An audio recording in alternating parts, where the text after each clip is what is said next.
Tube Tamil cinema news.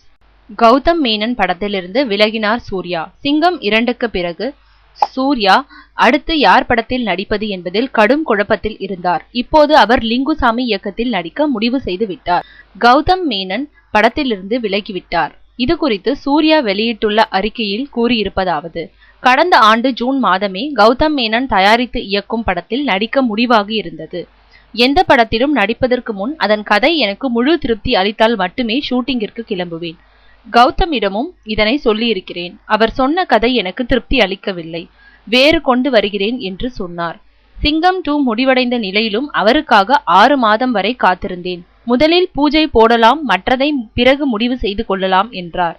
நட்பின் அடிப்படையில் அதற்கு நான் ஒத்துக்கொண்டேன். இதுவரை அவர் நான் எதிர்பார்த்த கதையை கொண்டு வரவில்லை. இனியும் காத்திருக்க முடியாத சூழ்நிலையில் நானும் கௌதமும் கருத்தரவில் எதிரெதிர் திசையில் பயணிக்கும் சூழ்நிலையில் நாங்கள் இணைந்து பணியாற்ற முடியாது என்று நினைக்கிறேன். அதனால் அவர் படத்திலிருந்து விலகிக் கொள்கிறேன். முழு நம்பிக்கை இல்லாமல் நான் நடித்த படங்கள் எனக்கு சரியான பாடத்தை தந்திருக்கிறது. அதனால்தான் இந்த முடிவு. இவ்வாறு சூர்யா அறிக்கையில் கூறியிருக்கிறார்.